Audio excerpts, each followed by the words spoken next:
Assalamualaikum warahmatullahi wabarakatuh. Perkenalkan, nama saya Anderson Hendra Wayudi dari Prodi Ilmu Komputer MNC University. Kali ini saya akan men-share tugas saya di mata kuliah analisis data. Tugasnya adalah menganalisis data Health Monitoring System yang diajar oleh dosen Pak Angga Aryawan. Pada kesempatan kali ini saya akan men-share PPT saya dan Google Colab saya yang berkaitan tentang Health Monitoring System yang sudah ada datasetnya yang diberikan oleh Pak Angga, 100 data pasien. Nah, berikut ini kita akan analisis beberapa kategorinya. Nah, kita lihat di sana ada beberapa kategori, yaitu ada ID-nya, HR, SIS-BP, dia BP, O2 atau oksigen, temperatur, glukos, steps, sleep, stress, dan statusnya. Variabel vital pasien, kategori status kesehatan. Data kesehatan pasien mencakup 10 variabel vital yang penting dalam pemantauan kesehatan yang tadi kita udah sebutin. Nah, variabel ini berfungsi untuk memberikan gambaran menyeluruh tentang kondisi kesehatan pasien dengan masing-masing berkontribusi pada penilaian kesehatan secara keseluruhan. Kategori status, pasien terbagi dalam 3 kategori status kesehatan, ada normal, evaluasi, dan paling parah itu risiko tinggi. Kategori ini membantu dalam mengidentifikasi pasien yang membutuhkan perhatian medis lebih lanjut, serta memungkinkan penyedia layanan kesehatan untuk melakukan intervensi yang lebih tepat dan efektif. Data ini memungkinkan analisis lebih dalam mengenai pada pola kesehatan di antara pasien. Nah, sebelum melanjut ke tahap berikutnya, kita men-share dulu Google Colab-nya. Jadi, ada yang pertama, menyiapkan dataset CSV-nya. Kita upload di sebelah kiri ini. Nah, lalu mengimport library-nya juga. Yang pertama ada import Panda ASPD. Import Panda untuk manipulasi data dalam bentuk tabel atau data frame. Lalu ada yang kedua, import NumPy. Library ini untuk mengoperasi matematika dan array. Lalu yang ketiga ada Matplotlib. Library ini untuk membuat grafik atau visualisasi yang nanti akan gampang untuk memvisualisasikan codingan kita. Lalu ada import Seaborn SNS. Library ini untuk memvisualisasi agar terlihat lebih menarik untuk dilihat. Lalu yang terakhir ada From Skype Import Stats. Itu untuk statistical test, untuk korelasi Pearson-nya. Nanti kita akan jelaskan lebih lanjut. Lalu berikutnya kita panggil untuk datasetnya dengan cara df sama dengan pd.read underscore csv. Lalu kita copy paste yang tadi konten datasetnya. Nah, lalu kita coba panggil df.head untuk menampilkan 5 tampilan awal untuk CSV-nya. Nah, ini untuk soal yang diberikan oleh Pak Angga. Yang pertama ada hitung median dan standar deviasi untuk heart rate, systolic BP, dan glukosnya. Kita beralih ke PPT lagi, statistik deskriptif vital kesehatan. Nah, itu ada heart rate, SIS-BP, dan glukos yang sudah saya analisis di Google Colab. Nah, berikut untuk codingannya. Nah, ini untuk hasilnya. Kita bisa lihat dari grafiknya. Nah, di sana ada grafik distribusi HR, distribusi SIS-BP, distribusi glukos, ada mediannya, dan juga standar deviasinya. Kita lanjut ke nomor 2. Soal nomor 2, klasifikasi suhu tubuh. Klasifikasi suhu tubuh pasien diklasifikasikan menjadi normal, demam ringan, dan demam tinggi. mencerminkan kondisi kesehatan mereka secara keseluruhan. Statistik pasien. Dari analisis, 72% mengalami demam, menjadikan suhu sebagai indikator kesehatan yang sangat penting dalam pemantauan. Indikator risikonya, suhu tinggi dapat menunjukkan risiko keadaan yang signifikan, sehingga memerlukan perhatian medis lebih lanjut untuk pasien yang teridentifikasi. Berikut kita bisa lihat hasil analisis, diagram batang dan diagram pie-nya. Kita bisa lihat jumlah pasien berkategorinya. Normal ada 38 pasien, demam ringan 28 pasien, demam tinggi 34 pasien. Lalu soal berikutnya ada IQR dan outlier sleep. Berdasarkan analisis saya, kita lihat Q1-nya ada 25% sama dengan 3,98 jam. Q3 75% sama dengan 6,83 jam. IQR 2,85 jam. Batas bawah negatif 0,30 jam. Batas atas 11,10 jam. Dan kita bisa lihat di box plot sleep hours-nya dan distribusi sleep hours-nya. Batas bawah dan batas atasnya sudah terlihat jelas visualisasi jam tidur IQR-nya. Lalu kita ke soal berikutnya, outlier steps dengan IQR.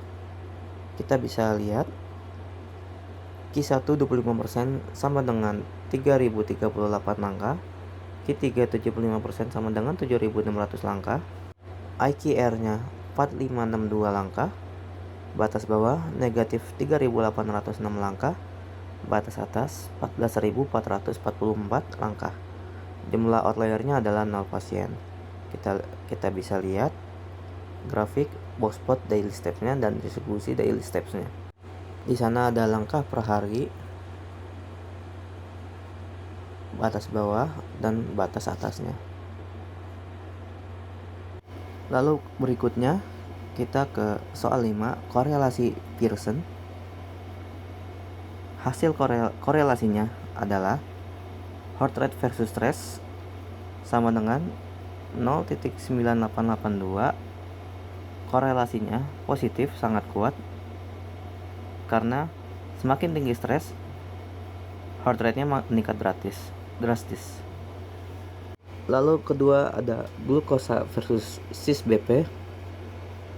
Pearson-nya sama dengan 0,9068. Korelasinya positif, sangat kuat, dikarenakan tekanan darah tinggi berarti glukosanya tinggi, dikarenakan metabolic syndrome. Lalu yang ketiga ada sleep versus stress. Korelasi Pearson-nya sama dengan negatif 0,9850. Korelasinya sangat negatif, sangat kuat, karena semakin tinggi stres sama dengan jam tidur berkurang drastis. Nah, bisa dilihat dari grafiknya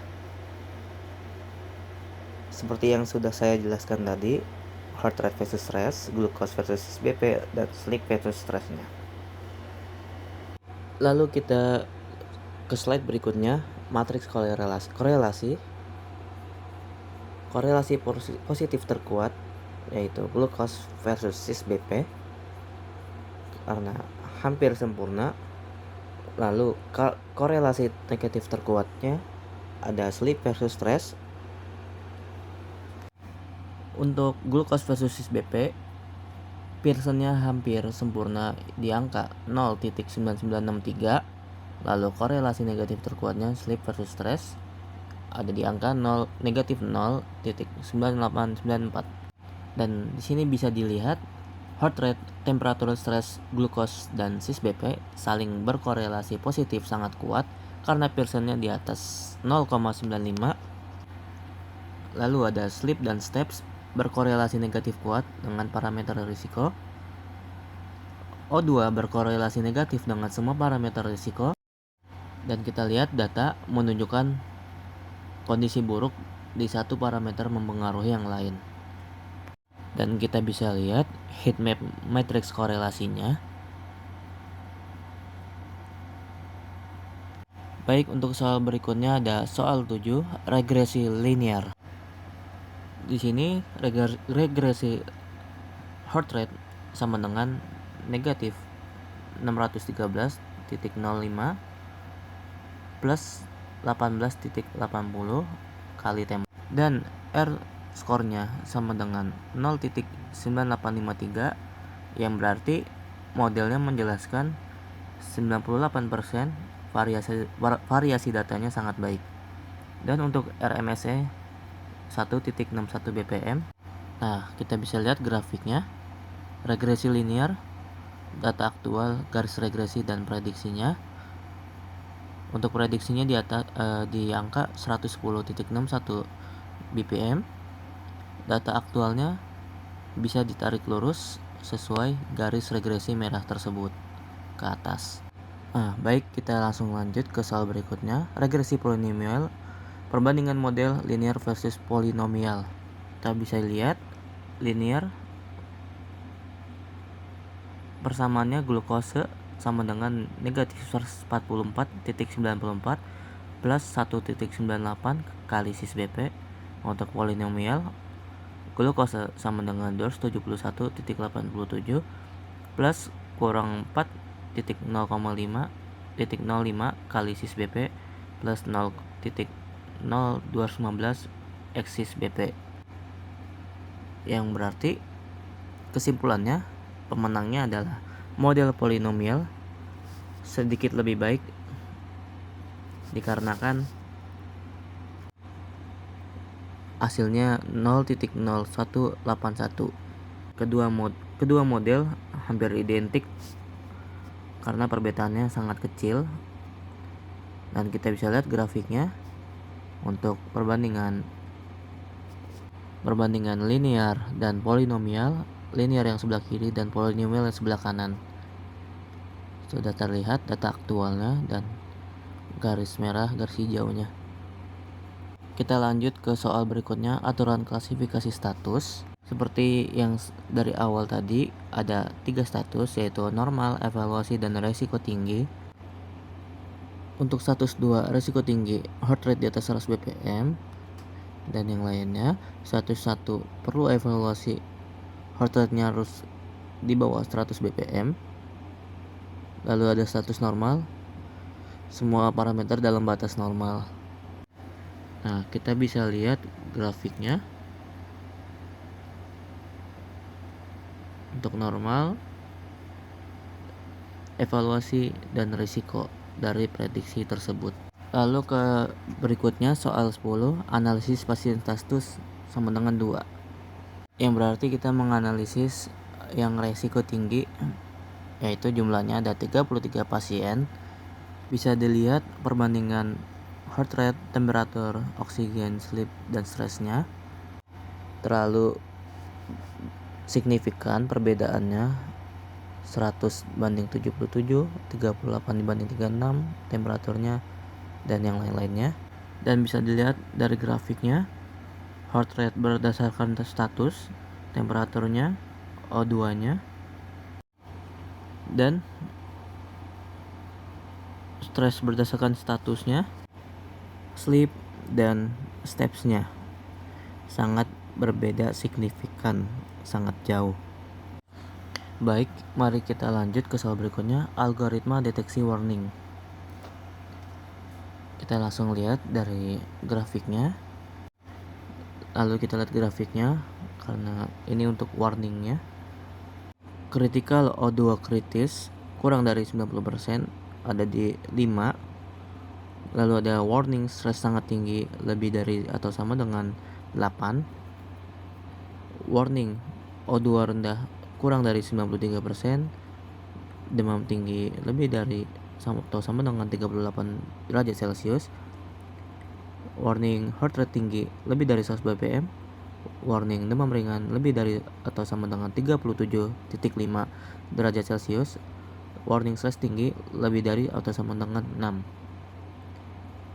Lalu yang terakhir ada identifikasi 5 pasien prioritas. Langsung kita lihat grafiknya. Top 10 pasien prioritasnya.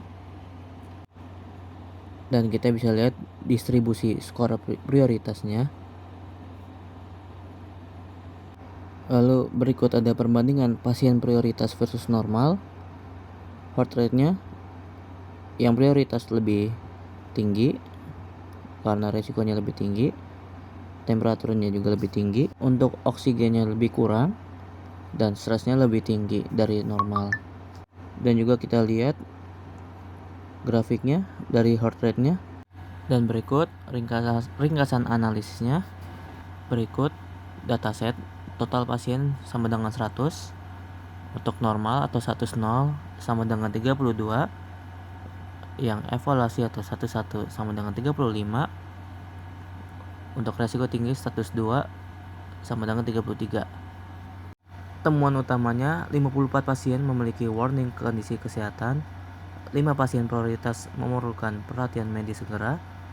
Untuk korelasi terkuat heart rate versus stresnya, ada Pearson sama dengan 0.988. Rekomendasi 1. Monitoring ketat untuk 33 pasien risiko tinggi. Yang kedua, program stres manajemen untuk pasien dengan stres lebih dari 8. Yang ketiga, evaluasi sleep quality untuk pasien dengan sleep kurang dari 5 jam. Baik, terima kasih. Terima kasih atas perhatiannya. Mohon maaf jika banyak salah dan kekurangan.